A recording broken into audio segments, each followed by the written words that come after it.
ఒకసారి ఒక వ్యక్తి ఈ రీతిగానే తన జీవితంలో ఒక శ్రమ వచ్చినప్పుడు అతడు ఎన్నో రీతిలుగా ఆలోచిస్తూ ఆ ప్రశ్నలకు జవాబు పొందుకోవాలనుకున్నాడు, కానీ దేవుని గూర్చిన సరైన అవగాహన లేకుండా తప్పు మార్గంలో వెళ్ళిపోయాడు. ఆయన పేరు మరి హ్యారోల్డ్ కుష్నర్. ఆయన ఒక యూదుడు, ఆయన ఒక రబ్బీ. అతడేం జరిగిందంటే అతడు ఒక పుస్తకాన్ని రాశాడు.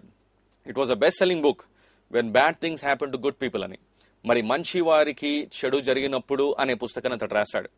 అతని కుమారుని మరి అతడు ఎంతో చిన్న ప్రాయంలోనే కోల్పోయాడు. తన కుమారుడు ఒక సిక్నెస్ వల్ల చనిపోవడం వల్ల అతడు ఎందుకు ఇలా జరిగింది అని దేవుని ప్రశ్నిస్తూ నా ప్రశ్నలకు ఏ రీతిగా జవాబు పొందుకోవాలనే ఉద్దేశంతో అతడు ప్రశ్నిస్తూ అతడు ఎలాంటి కంక్లూజన్కి వచ్చాడంటే అతడు అంటున్నాడు ఏంటంటే ఆ పుస్తకంలో, దేవుడు సంపూర్ణంగా మంచివాడే కానీ ఆయన సంపూర్ణంగా సర్వశక్తిమంతుడు కాదు అని అంటున్నాడు. చూడండి ఎంత తప్పు బోధ అయిపోయింది, అది ఎంత తప్పు అవగాహన దేవుని పట్ల అతను కలిగి ఉన్నాడు. ఒకసారి చూడండి, అతడు అంటున్నాడు ఏదంటే దేవుడు మంచివాడే కానీ మరి మనం లోకంలో సృష్టించిన తర్వాత మరి అతడు మనకు ధర్మశాస్త్రం ఇచ్చి మనం వదిలిపెట్టాడు. అతడు ప్రతిసారి మన జీవితంలో జోక్యం చేసుకోడు, అతడు సర్వశక్తిమంతుడు కాడు అని ఈ వ్యక్తి హ్యారోల్డ్ కుష్నర్ ఆ రీతిగా ఆ పుస్తకాన్ని రాశాడు. ప్రియదేవుని బిడ్డలారా, మనం అర్థం చేసుకోవాలి ఏంటంటే బైబిల్ తెలియజేస్తుంది దేవుడు సంపూర్ణమైన మరి శక్తి గలవాడు అని బైబిల్ తెలియజేస్తుంది ప్రకటన గ్రంథం 19:6లో. అంతేకాకుండా దేవుడు ప్రేమాస్వరూపి, దేవుడు సర్వశక్తిమంతుడు, అంతేకాకుండా దేవుడు ప్రేమామయుడు అనే విషయాన్ని మనము మర్చిపోకూడదు ప్రియదేవుని బిడ్డలారా. అయితే కొన్ని ప్రశ్నలకు మనకు జవాబు దొరకదని అర్థం చేసుకోవాలి. ఇలాంటి సమయంలో చాలా మంది దేవునితో అన్యోన్యమైన సంబంధం లేని వారు కూడా దేవుని ప్రశ్నిస్తుంటారు. దేవా ఇలా ఎందుకు జరిగింది, జపాన్లో ఇలాంటి భూకంపం ఎందుకు వచ్చింది, జపాన్లో ఇలాంటి సునామీ ఎందుకు వచ్చిందని చాలా మంది రక్షింపబడని వారు కూడా ప్రశ్నిస్తుంటారు. ఒకసారి అలాంటి వ్యక్తి ఒక ఆయన బిజినెస్ మ్యాన్, వ్యాపారవేత్త రవి జకరియాస్ గారిని అడుగుతున్నారు. ఒకసారి రవి గారు, ఎందుకు ఇలా జరిగింది, ఎందుకు ఇలా మన లోకంలో ఎన్ని విపత్తులు సంభవిస్తున్నప్పటికీ, ఎన్ని శ్రమల ద్వారా మానవుడు వెళ్తున్నప్పటికీ దేవుడు ఎందుకు మౌనంగా ఉన్నాడు అని ప్రశ్నిస్తున్నాడంట. అప్పుడు అక్కడ ఉన్న సహోదరుల్లో ఒకరు అంటున్నాడు ఏంటంటే, సార్ మీరు నిజంగా ఈ లోకంలో జరుగుతున్న పాపం గూర్చి మీరు చాలా వేదన పడుతున్నట్టు నాకు అర్థమవుతుంది. అయితే మీ హృదయంలో ఉన్న పాపం గురించి మీరు ఏం చేస్తున్నారు అని అడిగాడంట. ఆ వ్యక్తి మౌనం అయిపోయాడు. ప్రియదేవుని బిడ్డలారా, అవును, మనం చాలా సార్లు మరి దేవుని ప్రశ్నిస్తుంటాం, కానీ మనలో ఉన్న పాపాన్ని మనం చూసుకోం. ప్రభువా ఎందుకు ఇంత పాపం లోకమంతటా ఉందని అనుకుంటాం, కానీ మనలో ఉన్న పాపాన్ని మనం పరీక్షించము. ప్రియదేవుని బిడ్డలారా, బైబిల్ తెలియజేస్తుంది ఏంటంటే మనకున్న ప్రశ్నలన్నిటికీ జవాబు మనం ఈ లోకంలో పొందుకోలేము అని మనం అర్థం చేసుకోవాలి. అయితే మనం ఏం తెలుసుకోవాలనుకుంటున్నామో దాని గురించి బైబుల్ మనకు అన్ని చెప్పదు, కానీ మనకు ఏదైతే అవసరమో దాని గురించి బైబుల్ మనకు చెప్తుంది. మనం ఎలా రక్షింపబడాలి, వాక్యంలో ఎలా ఎదగాలి, రక్షణలో ఎలా ఎదగాలి, మనం ఏ రీతిగా పరలోకం కొరకు సిద్ధపడాలి అనే విషయాలు బైబుల్ మనకు చెప్తుంది. కానీ మనం తెలుసుకోవాలనుకుంటున్న వాటన్నిటినీ బైబుల్ తెలియజేయదు అనే విషయాన్ని మనము గమనించాలి ప్రియదేవుని బిడ్డలారా. అయితే చూడండి, ఈ వాక్యం వీక్షిస్తున్న ఎవరైనా కానీ మనలో ఎవరు కూడా మరి సర్వజ్ఞులము అని మనం చెప్పుకోలేము, మనకు సర్వజ్ఞానం ఉందని చెప్పుకోలేము. None of us are omniscient. మనకు సర్వజ్ఞానం ఉందని ఎవరు కూడా చెప్పుకోలేము. అది కేవలము దేవునికి చెందిన గుణమే. అది దేవునికి మాత్రమే సర్వ మరి జ్ఞానం ఉంది, ఆయనకే సర్వ బుద్ధి జ్ఞానములు ఉన్నాయని బైబిల్ మనకు చెప్తుంది ప్రియదేవుని బిడ్డలారా. అయితే ఒకవేళ మనకున్న ప్రశ్నలన్నిటికీ మనం జవాబు పొందుకోగలిగితే మనం కూడా సర్వజ్ఞానం అయిపోతాం. అది సాధ్యం కాదు కాబట్టి ఇలాంటి ప్రశ్నలకు మనము జవాబు పొందుకోలేము అనే విషయాన్ని మనము అర్థం చేసుకోవాలి ప్రియదేవుని బిడ్డలారా. సో మొదటిగా దేవుడు ఇలాంటి విపత్తుల ద్వారా మనకి ఏం జ్ఞాపకం చేస్తున్నాడంటే కొన్ని ప్రశ్నలకు జవాబు లేదు అని దేవుడు జ్ఞాపకం చేస్తున్నాడు. అంతేకాకుండా రెండవదిగా దేవుడు మనకి ఏం జ్ఞాపకం చేస్తున్నాడంటే మరి నిద్రపోయేవారు మేల్కోవాలని ఇలాంటి సంఘటనలు జ్ఞాపకం చేస్తాయి. వింటున్నారండి, నిద్రపోయేవారు మేల్కోవాలని ఇలాంటి సంఘటనలను మనకు జ్ఞాపకం చేస్తుంటాయి. అవును, ఒకసారి సిఎస్ లూయిస్ గారు అందుకే అన్నారు ఏంటంటే ద ప్రాబ్లమ్ ఆఫ్ పెయిన్, వేదన అనే సమస్య అనే పుస్తకాన్ని రాసి అంటున్నాడు అతడు ఏంటంటే మరి మన జీవితంలో అంతా సాఫీగా ఉన్నప్పుడు, అంతా సంతోషంగా ఉన్నప్పుడు, దేవుడు మాట్లాడినప్పుడు మనకేదో దేవుడు మెల్లరైన స్వరంతో మాట్లాడుతున్నట్టు విస్పర్ చేసినట్టు అనిపిస్తుందంట. కానీ మనం ఎప్పుడైతే శ్రమల ద్వారా కష్టాల ద్వారా వెళ్తుంటామో అప్పుడు దేవుడు మెల్లనైన స్వరం ద్వారా మాట్లాడినప్పటికీ ఒక లౌడ్ స్పీకర్ ద్వారా దేవుడు మనతో మాట్లాడుతున్నట్టు మనకు అనిపిస్తుంది ఆయన అంటున్నాడు. అవును ప్రియదేవుని బిడ్డలారా, మన జీవితంలో అంతా బాగున్నప్పుడు దేవుని మాట వినము, కానీ ఇలాంటి మరి కష్టాల ద్వారా, ఇలాంటి విపత్తుల ద్వారా దేవుడు ఏం చేస్తున్నాడంటే మన అటెన్షన్ గ్రాప్ చేస్తున్నాడు, మనల్ని జ్ఞాపకం చేస్తున్నాడు. మనం నిద్ర నుంచి మేల్కోవాలి అనే విషయాన్ని జ్ఞాపకం చేస్తున్నాడు. ఇలాంటి విపత్తుల ద్వారా దేవుడు ఏం చేస్తున్నాడు అంటే మనం షాక్ చేస్తున్నాడు. మన జీవితము కొన్నాళ్ళు మాత్రమే ఉంటుంది, మన జీవితం ఎప్పుడు ముగిసిపోతుందో మనకు తెలియదు అనే విషయాన్ని దేవుడు ప్రియమైన బిడ్డలారా మనకు జ్ఞాపకం చేస్తున్నాడు. చూడండి, మరి జపాన్లో ఎంతో మంది చనిపోయారు, ఇంకా ఎంతో మంది కనిపించడం లేదు.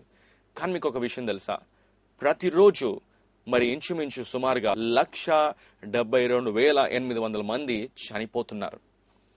ఈ యొక్క వార్తలు మనకు మరి ఈనాడులో గాని సాక్షి వార్తాపత్రికలో గాని కనిపించదు, కానీ అది వాస్తవం. ప్రతిరోజు ఎంతో మంది, లక్షలాది మంది చనిపోతున్నారు ప్రియమైన బిడ్డలారా, ఎంతో వేలాది మంది చనిపోతున్నారు. అయితే ప్రియమైన బిడ్డలారా, వారితో మనం సువార్త పంచుకోవాల్సిన అవసరం ఉందని ప్రభు పేరట మీకు మనవి చేస్తున్నాను. అవును, క్రైస్తవులుగా ఇలాంటి విపత్తులు సంభవించినప్పుడు మనము ఇతరులకు సహాయపడాలి. జపాన్ దేశస్తులు మనం సహాయపడితే చాలా మంచిదే. అవును, మన దేశంలో మరి కొన్ని సంఘాలు సహాయపడగలవు, చాలా మట్టుకు సంఘాలు సహాయపడలేవు. మరి కర్నూలులో ఇలాంటి విపత్తు వచ్చినప్పుడు, వరదలు వచ్చినప్పుడు ఎన్నో సంఘాలు, మా సంఘంతో పాటు ఎల్షదాయి సంపూర్ణ సువార్త మందిరం మేము కూడా సహాయం చేయగలిగాం. కానీ అన్నిటికంటే మించి ఈ యొక్క భౌతిక సంబంధమైన సహాయం కంటే ప్రియమైన బిడ్డలారా, మనము ఆత్మీయ ఆహారాన్ని, దేవుని యొక్క వాక్యాన్ని వారికి పంచిపెట్టాలి అనే విషయాన్ని మనం అర్థం చేసుకోవాలి.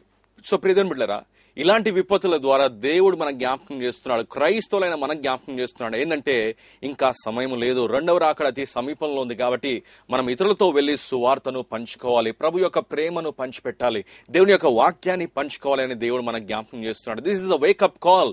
మరి నిద్రపోయే వారిని దేవుడు ఇలాంటి విపత్తుల ద్వారా మరి మేల్కొలుపుతున్నాడు అనే విషయాన్ని మనము అర్థం చేసుకోవాలి.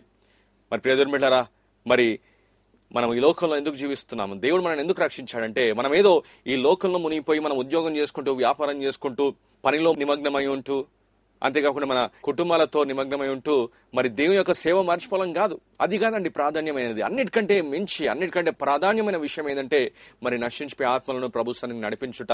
ఉద్యోగం చేయడం మంచిదే, కుటుంబాలను చూసుకోవడం మంచిదే, చాలా ప్రాముఖ్యమైనది అది. కానీ అన్నిటికంటే ప్రాముఖ్యమైనది ఏంటంటే ఈ దినాల్లో, చివరి దినాల్లో ఉంటున్నాం కాబట్టి మనం అనేకమైన నశించిపోయే ఆత్మలను ప్రభు సన్నిధికి నడిపించాల్సిన అవసరం ఉంది.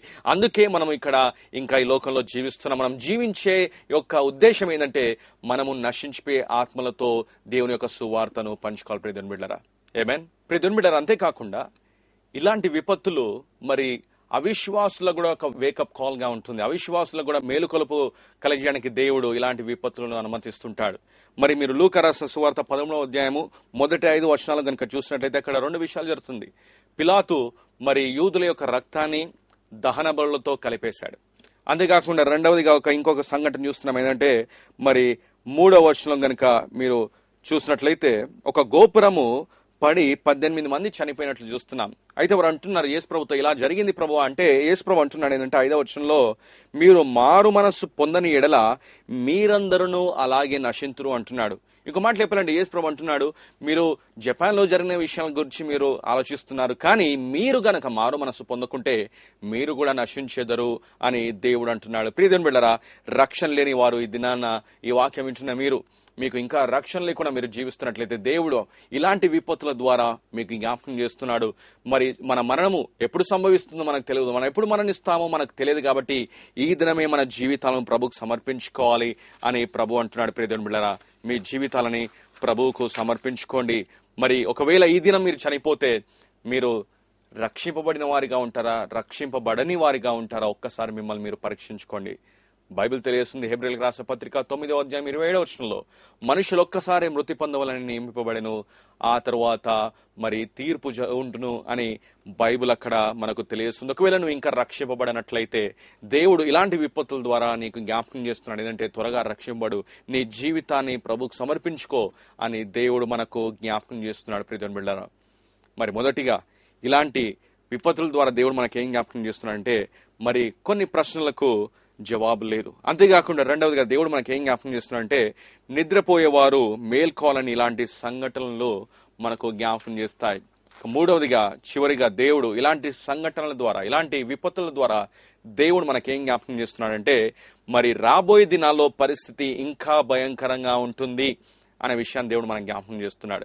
అవునండి, పరిస్థితులు ఇంకా బాగా మారవు. ఎందుకంటే బైబిల్ చూసినట్లయితే మత్తయి రాసిన సువార్త 24వ అధ్యాయము 7 నుంచి 8 వచనాలు చూసినట్లయితే, జనము మీదికి జనమును, రాజ్యము మీదికి రాజ్యమును లేచును, అక్కడక్కడ కరువులను భూకంపములను కలుగును, ఇవన్నీ వేదనలకు ప్రారంభము అని యేసుప్రభుల వారు అంటున్నారు. ఏ రీతిగా అయితే ఒక తల్లి తన శిశువుకు జన్మనిచ్చే ముందు మరి ప్రసవ వేదన పడుతుందో, ఆ ప్రసవ వేదనలు ఏ రీతిగా అయితే పెరుగుతాయో అదే రీతిగా యేసుప్రభు యొక్క రెండవ రాకడ ముందు మరి ఇలాంటి విపత్తులు ఎన్నో సంభవిస్తాయని మనకు అర్థమవుతుంది. ప్రియదేవులారా, ఇంకా రాబోయే దినాలు ఇంకా భయంకరంగా ఉంటాయి. మరి జకరియా గ్రంథము 14వ అధ్యాయంలో చూసినట్లయితే అక్కడ బైబిల్ తెలియజేస్తుంది, యేసుప్రభుల వారి పాదాలు మరి ఒలీవ కొండలపై మరి ఆయన పాదములు పెట్టినప్పుడు ఒక గొప్ప భూకంపం వస్తుందని బైబిల్ మనకు తెలియజేస్తుంది. మరి అంతేకాకుండా ప్రకటన గ్రంథము 16వ అధ్యాయము 17 నుంచి 20 వర్షాలు కనుక చూసినట్లయితే ప్రియదేవుని బిడ్డలారా, అక్కడ ఒక గొప్ప భూకంపం వస్తుందని మనకు అర్థమవుతుంది. అక్కడ చూసినట్లయితే మనుషులు భూమి మీద పుట్టినది మొదలుకొని అట్టి మహాభూకంపము కలగలేదు, అది అంత గొప్పది అని బైబిల్ తెలియజేస్తుంది. 19వ వచనం చూసినట్లయితే, ప్రసిద్ధమైన మహాపట్టణము 3 భాగములాయను, అన్యజనుల పట్టణములు కూలిపోయెను, తన తీక్షణమైన ఉగ్రతయను మద్యము గల పాత్రను మహాబబులోనునకు ఇవ్వవలెనని దానిని దేవుని సముఖమందు జ్ఞాపకము చేసిరి. ప్రతి ద్వీపము ప్రతి ఐలాండ్ పారిపోయెను, పర్వతములు కనబడకపోయెను. రాబోయే దినాల్లో ప్రకటన గ్రంథంలో చూస్తున్నాం, అన్నిటికంటే గొప్ప భూకంపము, జపాన్ లో వచ్చే భూకంపము దాని ముందు ఏది కూడా లేదు. ఎంతో మహాభూకంపము మరి యెరూషలేము పట్టణము 3 భాగాలుగా అయిపోతుంది అని బైబిల్ తెలియజేస్తుంది. అంతేకాకుండా హెబ్రీయులకు రాసిన పత్రిక 12వ అధ్యాయము 26 నుంచి 27 వచనాలు కనుక చూసినట్లయితే, మరి సృష్టింపబడిన ప్రతి ఒక్కటి కదిలింపబడుతుంది అని అక్కడ హెబ్రీ గ్రంథకర్త అంటున్నాడు. ప్రియదేవుని బిడ్డలారా, దేవుని యొక్క రాజ్యం మాత్రమే మరి కదిలింపబడదు, తక్కినంత కదిలింపబడుతుంది అని బైబిల్ తెలియజేస్తుంది. ప్రియదేవుని బిడ్డలారా, అందుకే యేసుప్రభుల వారు మత్తయి రాసిన సువార్త 7వ అధ్యాయంలో మనం చెప్తున్నాడు, మరి ఒక బుద్ధిమంతుడున్నాడు, అతడు తన ఇల్లును ఒక రాయిపై కట్టుకున్నాడు. మరొకడు బుద్ధిహీనుడు తన ఇల్లును మరి మట్టిపై కట్టుకున్నాడు. ఆ తుఫాను వచ్చినప్పుడు ఆ రాయిపై కట్టబడిన ఇల్లు మరి అదే రీతిగా నిలిచి ఉంది. కానీ ఏ వ్యక్తి అయితే బుద్ధిహీనుడు తన ఇల్లును మరి మట్టిపై కట్టుకున్నాడో అతని ఇల్లు మరి తుఫాను వచ్చినప్పుడు కూలిపోయింది, కదిలింపబడింది అని మనకు అర్థమవుతుంది. ప్రియదేవుని బిడ్డలారా, అప్పుడు యేసుప్రభుల వారు అంటున్నారు మత్తయి రాసిన సువార్త 7:24 వచనంలో, ఈ నా మాటలు విని నా మాటల ప్రకారము జీవించిన వాడు ఆ వ్యక్తి మరి కదిలింపబడడు, అతడు బుద్ధిమంతుడు అని బైబిల్ తెలియజేస్తుంది. ప్రియదేవుని బిడ్డలారా, అవును, ఈ లోకంలో ఉన్న సమస్తము గతించిపోతుంది కాబట్టి మనము మన ఇల్లును యేసు అనే పునాదిపై కట్టుకోవాలి. అందుకే 1 యోహాను 2వ అధ్యాయం 17వ వచనంలో కనుక చూసినట్లయితే, లోకమును దాని ఆశయు గతించిపోవచ్చున్నవి గాని దేవుని చిత్తమును జరిగించువాడు నిరంతరము నిలుచును అని బైబిల్ తెలియజేస్తుంది. దేవుని చిత్తం చేసినట్లయితే మనం నిరంతరము నిలుస్తామంట. ప్రియదేవుని బిడ్డలారా, అట్టి కృప దేవుడు మీకు దయచేయాలని ప్రార్థిస్తున్నాం. ఇదే మనం చూసుకున్నాం, ఇలాంటి విపత్తుల ద్వారా దేవుడు మనకు మరి కొన్ని విషయాలను జ్ఞాపకం చేస్తున్నాడు. ఏంటంటే, మొదటిగా కొన్ని ప్రశ్నలకు జవాబు లేదు. అంతేకాకుండా నిద్రపోయేవారు మేల్కోవాలని ఇలాంటి సంఘటనలు జ్ఞాపకం చేస్తాయనే విషయాన్ని మనం జ్ఞాపకం చేసుకుంటున్నాం. అంతేకాకుండా రాబోయే దినాల్లో పరిస్థితి ఇంకా భయంకరంగా ఉంటుందని బైబిల్ తెలియజేస్తుండగా, నీవింకా రక్షణ పొందినట్లయితే ఈ దినమే రక్షణ పొందుకో. రక్షింపబడిన వ్యక్తివైతే ఇతరులతో సువార్త పంచుకోవడం మొదలుపెట్టు. అట్టి కృప దేవుడు మీకు దయచేయును గాక. ప్రార్థన చేసుకుందాం. పరిశుద్ధుడా, మీ పరిశుద్ధమైన వాక్యాన్ని బట్టి వందనాలు. మా హృదయాలను సవాలు చేసిన విధానం బట్టి వందనాలు చెల్లిస్తూ, రక్షణ లేని వారికి రక్షణ అనుగ్రహించండి, అనారోగ్యం ఉన్న వారిని ముట్టండి, స్వస్థపరచండి, వారి జీవితాల అద్భుత కార్యాలు జరిగించండి. ప్రభా, మేము మా నడుము కట్టుకొని అనేకులతో సువార్త పంచుకొని మీ నా మహిమార్థమే జీవించే కృప దయచేయమని యేసుక్రీస్తు వారి అతి పరిశుద్ధ నామములో అడిగి వేడుకొంచున్నాం మా తండ్రి. ఆమేన్, ఆమేన్. God bless you. Join us in our Sunday worship services. Our church address, El Shaddai Full Gospel Church, Swagat Function Hall, Sri Colony, Merenmed X Roads, Secunderabad. Our phone numbers 98480 04094, 93922 93871. Our Sunday services, English service at 8:30 a.m. and Telugu service at 10 a.m. మిమ్మల్ని మా సంఘానికి ప్రేమపూర్వకంగా ఆహ్వానిస్తున్నాము. మా church address L షదాయ్ సంపూర్ణ సువార్త మందిరము, Swagat function hall, Shri colony, మెరన్మేడ్ ఎక్స్ రోడ్స్, సెకండ్రాబాద్. మా ఫోన్ నంబర్లు 9880040994 మరియు 9322938771. మా ఆదివారపు ఆరాధనలు ఇంగ్లీష్లో ఆరాధన ఉదయం 8:30 తెలుగులో ఆరాధన ఉదయం 10 గంటలకు. Our email address, jeevavakyam@gmail.com.